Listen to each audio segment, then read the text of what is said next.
Welcome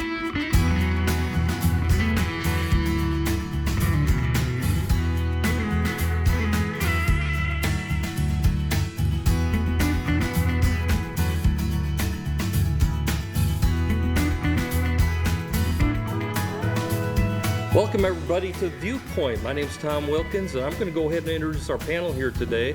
Off to my right, we have Dr. Randy Hill. Randy, what are you doing here? I'm just here to live. That's enough, Randy. No, Randy, I'm sorry. Go ahead. No, I'm glad to be here. I appreciate it. You betcha. And a friend of mine for too many years, Mr. Dick Antoine, radio personality, if you will. Thanks for inviting me. That's okay. I can't believe we're going to agree on something. It was a 5-4 vote, Dick, but that's okay. That's great. Over here on my left, Dr. Jack Sternberg, actually President Chairman of the Tea Party here in Hot Springs. Yes. Yes, well, thank you for being here. And I don't know, Brenda, what to call you, community activist, community involvement Just make type. sure you call me to dinner. Just call you and to we're dinner. good. We're Okay. good. Yes. Brenda Brandenburg over here on my far left. Okay, we're going to get right to it right now. I'm going to throw this out here, and I'll ask one of you to kind of kick things off, which may or may not be fair. Is America the greatest country in the world still? Dick? Yes. Everybody wants to come. Everybody wants to visit. Everybody wants to stay. So we got to be doing something right. Okay. All right. Jack, what do you think? Oh, I think that there's no question that we're the greatest country in the world. I think that we're not perfect. I think we can improve. I think there's great things about our country. There's things that at times we can be ashamed of. But I think that what I see in our country is a desire to continuously improve and get rid of the bad and go to the good. Okay, thank you. Randy? Well, being the guy that tends to overthink things, I think that's a yes and no question. I think it's a great country if you're probably a Caucasian male, make a lot of money. It's a great country. If you're a minority that's struggling, maybe not. Maybe if you're an illegal alien, so to speak, which we all talk about that issue. Mm-hmm. They come here for the dream. They come here because they have a lot of hope and they have a lot of desire to make their lives better. And I think we have an obligation to help with that. I don't need to get off on the whole immigration thing. Is this the greatest country? I don't know. Yes and no. There's aspects of it. We have liberty. We have freedom of expression. We're sitting here tonight. We're having this discussion. You're going to have this discussion in Leningrad, But, I think we have the potential to be the greatest country ever, provided that we can protect those liberties, balance things, keep open minds. Being a token liberal here, I'm probably never going to give you a straight yes or no answer. Okay, that's all right. All right, you talked about having this conversation over in Leningrad. Probably one time you'd have it. That's and right. Then they, yeah. Then somebody remind you, you're in the greatest country ever, dude. Brenda, what do you think? Actually, I do. I do believe that this is the greatest country. This is the only place that I would certainly want to live. I have not traveled abroad or anything very much. I've read a lot, but I think that the freedoms that we have in this country just totally outweigh what we see in other countries. And as Dr. Sternberg said, we are striving as a country to become better all the time. So that's what we've got to look at. We're moving in the right direction. And yes, minorities have a hard time in our country. Well, I commend all of us here. If you look at it statistically, we're not. We don't have the best healthcare system. We don't have the best educational system. We have more people in prisons than most other countries. Mm-hmm. So, I think don't get me wrong, I'm not knocking America. I love America, all right? Right. But I think there's a lot of room for improvement. Jack, what do you think? Well, I think there's no question about it. I think some of us could argue, is it inherent that minorities have problems? Or is it because they don't have the families, they don't have the education? You and I are in medicine. I've been in medicine since the 1970. I can remember when there were almost no black physicians. Right. Then, since that time, both the increased number of black physicians and women physicians, and my experience has been whether you're Latino, whether you're black, whether you're a woman, as long as you do the job, you're equally respected. I agree with that. I think we're turning into a country of haves and have-nots. My children go to Hot Springs School District, which I love that school district. Mm-hmm. Highest rate of free and reduced lunches in the county. Okay, a lot of those kids, they don't have parents.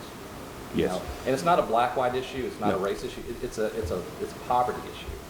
And I think we have a lot of poverty in this community that we need to address, you know, we're trying to address. Go ahead. We've got over 1,000 kids in Hot Springs, I mean, with 7 school districts, that are living on somebody else's bed. They're in a car, they're with their mom, they're sleeping on somebody else's couch, which is just pathetic. You know, you think everything's good. We talk about free lunches. Langston, 97%. They had 11 kids a year ago that had to pay for lunch out of 400 kids or so. But at the same token, you asked the original question, this is the greatest country. The fact that we do this for our kids make us a great country, in my opinion. Yeah, well, okay, here's my opinion, since you didn't ask, but I'm going to tell you anyway. I remember some of you are my age or a little bit older, some of you are a lot younger. I remember the first time I felt good about my country was actually during the Kennedy years. And I was a kid of about 11, 12 years old when Kennedy was around. I can still sing his theme song. My family actually, I grew up, my family was Democratic. And they loved Kennedy, and Kennedy could do no wrong because he gave an aura, if you will, about, hey, we are a great country. We're not going to have anybody push us around. And that was the general feeling that we had. But a second ago, you talked about statistics. We are 7th in literacy, 27th in math, 22nd in science, 4th in exports, 49th in life expectancy, and 178th in infant mortality. Wow. And you didn't even mention obesity. No, for a reason. Guilty. For a reason, right. So, you know, back in those days, we waged wars on poverty. Today, we don't really look at that kind of stuff anymore, I don't think. Anybody else have anything else they want to say about that? No, I love your statistical analysis, but I think what sometimes makes things great is your potential as a country. You know, we're not doing so good statistically right now. But does that not mean we couldn't be a good country? Do we not have the basis and the framework to be better as a country? I think the answer is yes, but I definitely agree with you. I think we've got a long way to go. You know, something back in, again, when I was a child, I remember watching the first man on the moon. I watched it live on TV as it happened. What excitement that was. We don't have that excitement anymore. Why is it that the race for space is not around anymore? I think we're too busy fighting amongst each other. I don't mean that these guy keeps chiming in here. No, that's fine. You know, Well, I think part of the reason that we don't have a race for space anymore is that nobody would be willing to spend that kind of money Costs too much. when they would say, well, people in this country need that money to live, and those in poverty, Well, but and we're I- not going to spend trillions of billions of dollars to go back to the moon. For what purpose? It's better to feed somebody. well, part of it's human. Go ahead. Well, the trouble is, we give all the money, excess money, to all these countries, instead of taking care of our own and taking care of the poverty and taking care of the people who need to eat. And the housing, we give France this, we give this, that. You got to give some of them. But, you know, take care of people at home. How about $150 billion? Billion, as in B, we're going to give to Iran pretty soon. Well, I'm sorry. That's why, just don't touch my leg anymore. We're not giving them $150 billion. It was actually their money. We kept them from getting it back. So it's not our money that we're giving them. We're allowing them to regain their own money that we've withheld from them. Okay, I've never heard that before, but that's... Well, to me, though, I mean, people are looking at Iran deal as a losing. It's really not. I mean, you know, do we want to be in another war?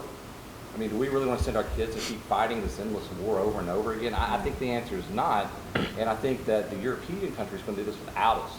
You know, if we can have a voice at the table. Let's jump in. Is it a perfect deal? No. It's not a perfect deal. I'm not going to sit there and say that. But if it keeps your kid or my kid from dying, you know, and I understand the nuclear issues. I totally get that. But we need a voice at the table, you know, and it buys us some time. It gives us a chance to kind of use the whole comma thing that's real popular now, or semicolon. Right. Back off from the brink, and let's look at this thing. Okay, Brenda? Wow, you put me on the spot here. I tried to. Thanks a lot. You know, you notice I'm the only female here. For a reason. I feel kind of overwhelmed a little It takes bit. 4 of us to equal you. Oh, exactly okay, right. I got it, I got that. That's exactly I got that. You know, I tend to agree with you, Randy. I have a son at home who's 19 years old, going to be 20 soon. I think that the deal that we've made is going to buy some time. Is it perfect? No. But are any of the deals that we make perfect? No, because as a nation and as a government, we strive to correct and tweak those things and make them better. For example, Obamacare. Let's bring it to the table right now. Let's talk about it. We've got health care issues. We've got Dr. Sternberg, who's been in since 1970. Randy, I don't know how long you've been in health care, but a long time. Not that long.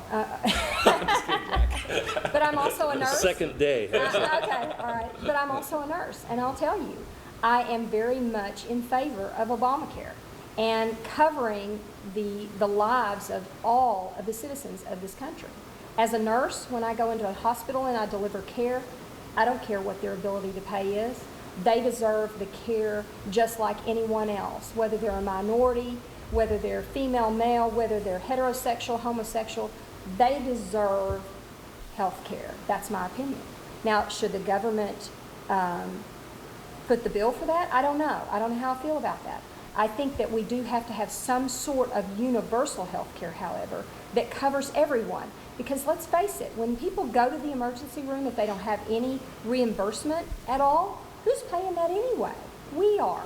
So let's give them some way to go ahead and seek health care before they get to the point where their health care is so expensive that it becomes a burden. And Randy, I know you got an opinion on that. I'm a firm supporter of the Affordable Care Act.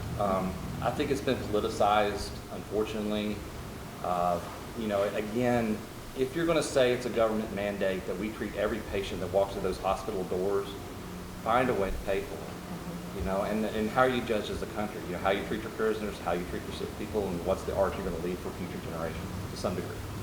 You know, it's working in Arkansas, and that's the shame of it. It's very frustrating because a lot of people say it's unsustainable. Well, it's sustainable now. You know, the hospitals are full. I don't know if they're full because of the ACA or other reasons. You know, the Charitable Christian Medical Clinic, now the Charitable Christian Ministries, is no longer having that gap that we once had. You know, you know, access to health care is not as difficult as they predicted it would be. You know, the economic effects of this have not happened. You know, everybody said it's going to break the banks on all of us. The insurance companies are not griping about it because they're a part of it. I mean, I think here in Arkansas we're doing it right. I'm not saying they're doing it right everywhere. You know, and please, Jack, you know, feel free to offer your opinion on that. Well, I have actually written about this, and I take a both pro and con position. I think there's no question that everyone, and I don't like the word deserves health care, but everyone should have health care. I think that whether it be private option or the Affordable Care Act, Obamacare, and people don't really understand that Obamacare, what we call Obamacare, is the government is supplementing the policies, where in the private option, they're free. And it's, I think in that sense, the people who have signed up, now again, the problem again is a lot of people on the Obamacare have $5,000 deductibles, so they're really not getting health care from it. But on the other hand, getting catastrophic coverage, though. but remember, it's not free. Someone is paying for it. When I see a person who is struggling and working hard and in their job have health insurance and money's coming out of their check, and they have a $1,000 deductible and a 20% copay and a 20% coinsurance, and they're paying for their drugs, and they have Blue Cross Blue Shield PPO Blue, and then the people at the charitable clinic got Blue Cross Blue Shield PPO Blue cards, identical benefits. They don't have any deductible. They have no coinsurance. They have no copay. They get their drugs free, and the person who is working hard and is having to pay for everything is angry. Okay, Dick, you give us your opinion, your viewpoint. The hospitals, for the first time in 5 years, are making money. It's true. You know, they were losing their butts. CHI came in, took over just at the right time because now they're getting paid. You know, you guys at Charitable Christian went from 180 people twice a week that you took care of down to 8. You had to change your whole complete force. So Yeah, people we went are- from 1,000 patients to 150. Yeah, so Okay. they're starting to get it. Let me go ahead and give you another viewpoint, if you will.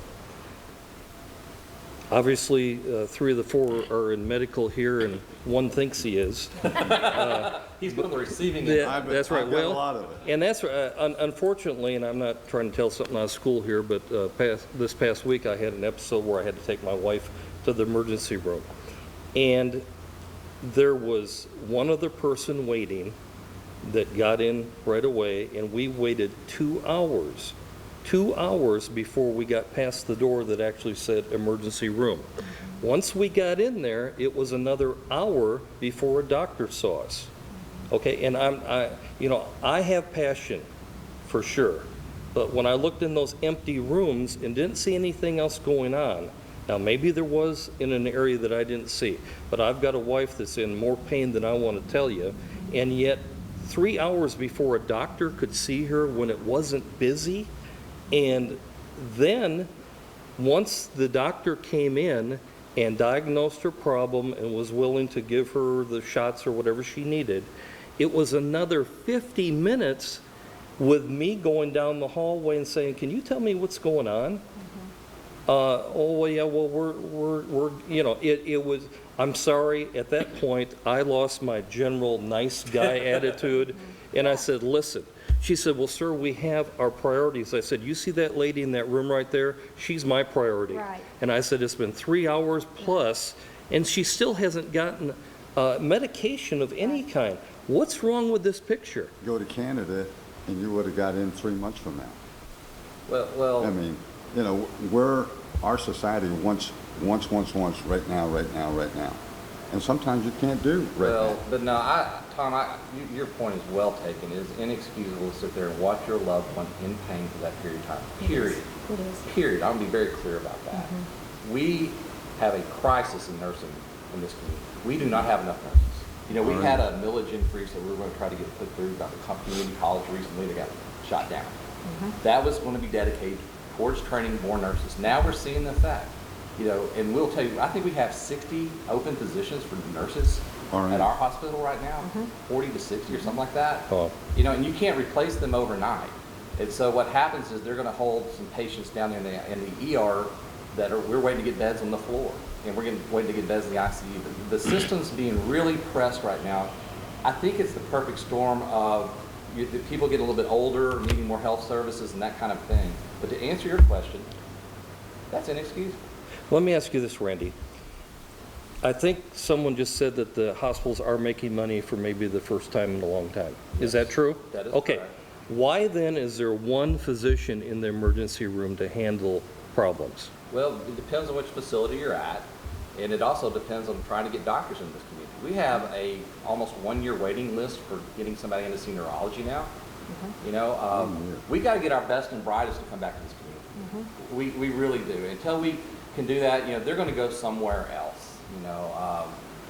But Randy, you know that part of the problem of why we don't have neurologists or other specialists here is because of the Medicare reimbursement formula. Absolutely. Yeah, and for those who don't know it, every state pays their doctors differently under Medicare.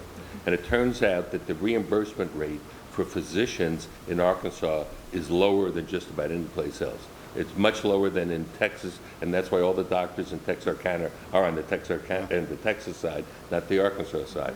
And again, the other problem with that is we are a retirement community. So maybe in an average doctor's practice, there would be 40% Medicare and 60% private. Here it's going to be 65 or 70% Medicare.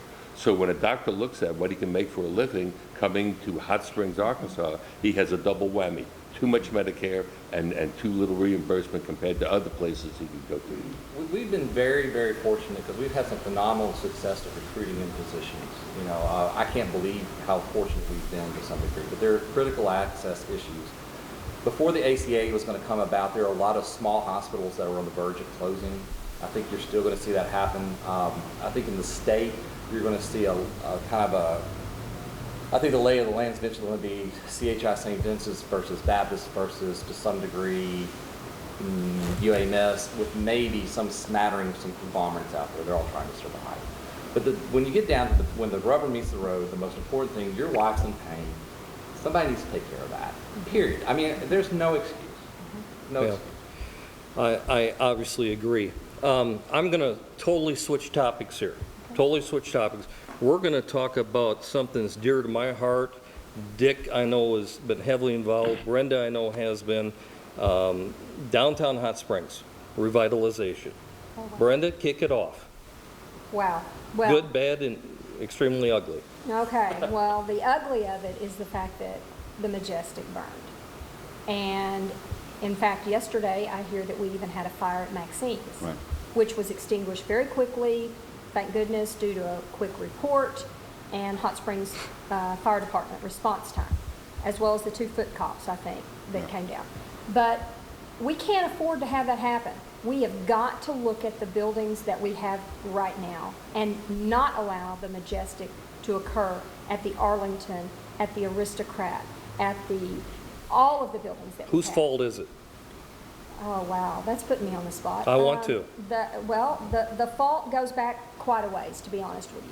There was a city code called the vacant structure code that was allowed for many decades, that allowed property owners to keep their properties upstairs vacant with no storage in them and no human occupancy.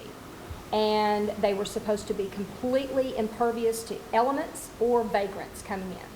And I think that over the years, what's happened is those, kids throw rocks, people explore, whatever. Urban exploring, we didn't even know what that was It's 10 a or thing 20 now. years ago, It's right? it's a thing Yeah, now. It's a thing. Yeah, I think one of these days it's going to be on the Olympic Okay, answer my committee. question. It, Whose fault was it? it goes back to the allowance of the city allowing a code that should not have been in Okay, place.